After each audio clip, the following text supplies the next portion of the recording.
Assalamualaikum warahmatullahi wabarakatuh. Di sini saya Rosa Bella dengan ujung NPM 127 bersama dengan dua rekan saya di kelompok 14, yaitu MAD Kurniawan dengan ujung NPM 037 dan Davin Damalis Muti dengan ujung NPM 124 akan mempresentasikan bab 14 penulisan resume pada mata kuliah Komunikasi Bisnis. Pada materi pertama, yaitu persiapan menulis resume, menurut KC BY, suatu resume itu sebenarnya merupakan presentasi penjualan formal diri kita yang sangat penting. Tapi secara umum resume itu adalah suatu daftar dokumen yang berisi kualifikasi dan jalur karir kita yang disusun secara teratur, rapi, dan menarik perhatian pembacanya. Selanjutnya yaitu persiapan menulis resume. Jadi dalam persiapan menulis resume ini ada 3 hal yang perlu dilakukan. Nah, yang pertama itu mencari informasi penting, yang kedua itu merencanakan resume, dan yang ketiga itu membuat resume yang akan dibahas pada slide-slide selanjutnya. Jadi di dalam mencari informasi penting itu yang pertama ada analisis diri. Nah, analisis diri ini dapat membantu kita untuk mengenal diri kita sendiri itu secara lebih mendalam, termasuk untuk melihat segala kelebihan dan kekurangan yang kita punya. Nah, kebanyakan orang itu lebih cenderung nyuruh orang lain untuk menilai terhadap dirinya. Nah, dalam analisis diri ini ada beberapa contoh pertanyaan-pertanyaan yang mungkin bisa ditanyakan kepada diri kita sendiri. Yang pertama itu kayak apakah kita ini termasuk orang yang punya motivasi diri yang kuat buat ngelakuin suatu kerjaan, atau yang kedua itu apakah kita ini termasuk orang yang mudah untuk melakukan penyesuaian diri dalam lingkungan baru. Nah, yang kedua dari mencari informasi penting itu ada analisis karir. Jadi analisis karir ini perlu dibuat itu untuk menjawab segala macam pertanyaan yang berkaitan dengan karir yang kita inginkan di masa depan. Beberapa pertanyaan yang mungkin bisa dipertanyakan dalam analisis karir ini, yang pertama, apakah kemampuan penguasaan teknologi informasi dan komunikasi ini diperlukan dalam penyelesaian pekerjaan, atau yang kedua misalnya apakah kemampuan pengambilan keputusan secara tepat dan akurat itu diperlukan dalam menyelesaikan suatu pekerjaan. Oke, selanjutnya itu analisis pekerjaan. Secara umum, seorang fresh graduate belum memiliki pengalaman yang cukup dalam bekerja. Pada tahap awal, biasanya sebuah perusahaan akan mengadakan sebuah pelatihan untuk mereka yang baru diterima sebagai karyawan di perusahaan tersebut. Biasanya mereka harus fokus pada pertanyaan-pertanyaan berikut, seperti apakah tugas dan tanggung jawab yang diberikan sesuai dengan bidang pekerjaan, lalu ada apakah bidang yang saya pilih sesuai dengan karakteristik saya, atau apakah bidang yang saya pilih memiliki syarat-syarat tambahan tertentu, dan masih banyak lagi.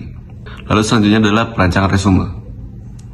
Pada dasarnya, resume merupakan rincian atau pelengkap terhadap surat lamaran yang telah dibuat.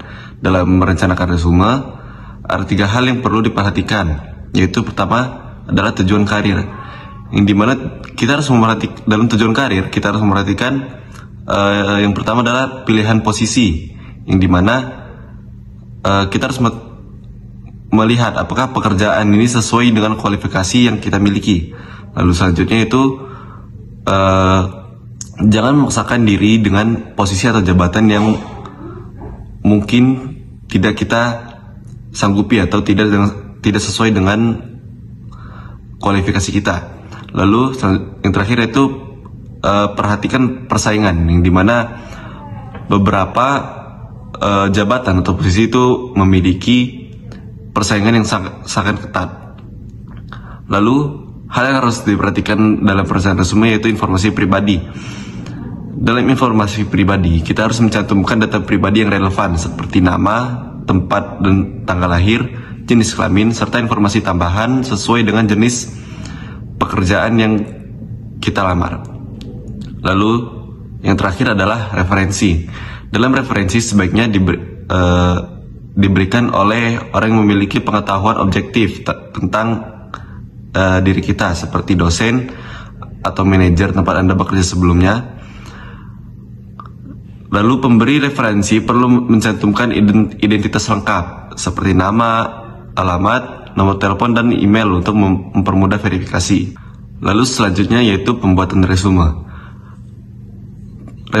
Resume yang efektif harus menyoroti kecocokan antara kualifikasi dan persyaratan pekerjaan yang dilamar. Resume biasanya mencakup nama, alamat, tujuan kerja, kualifikasi, informasi pribadi, dan referensi.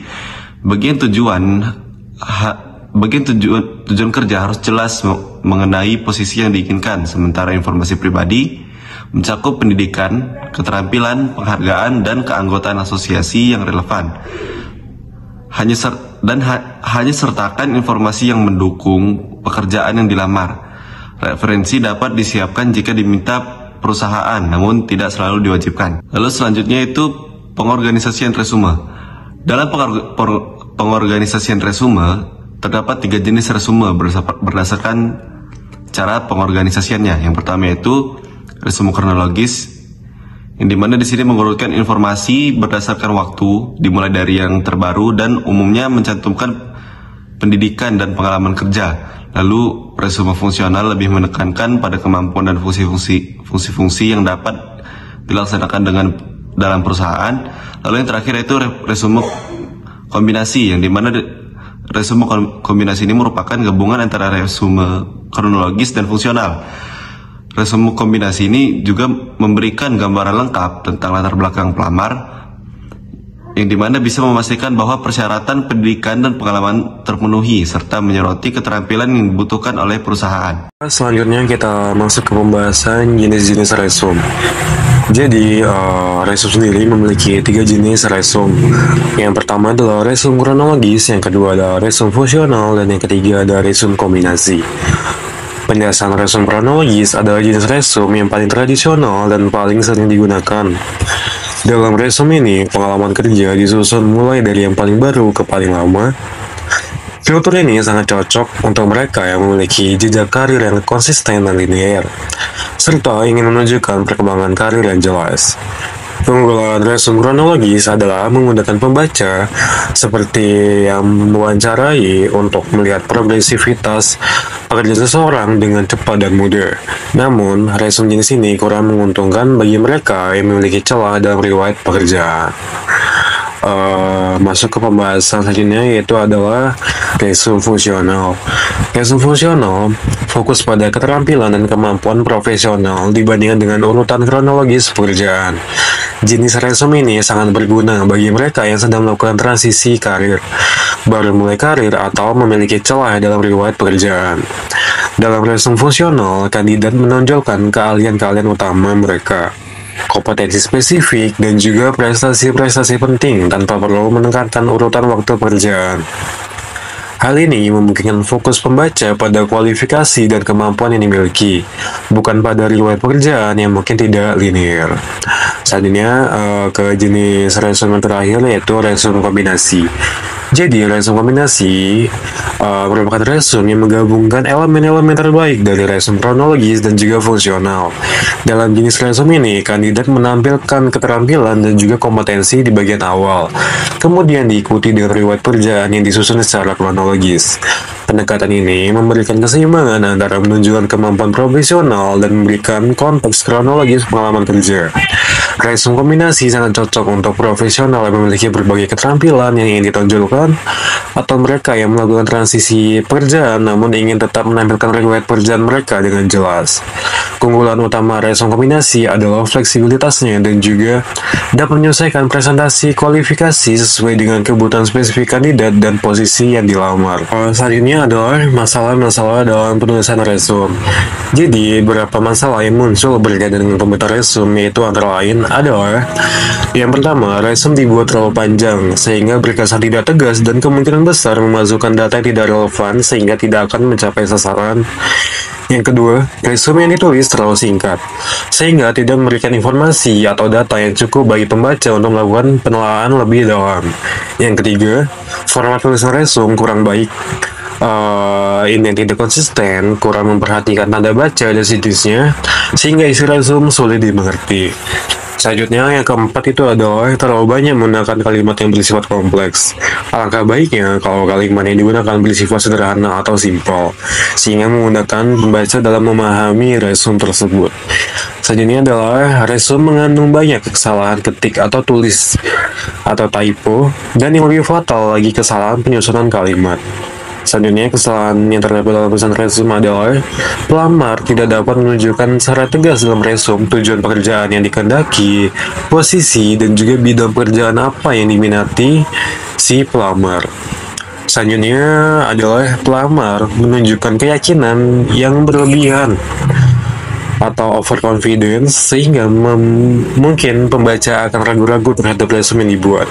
Apakah data dalam resume memang realistis atau tidak?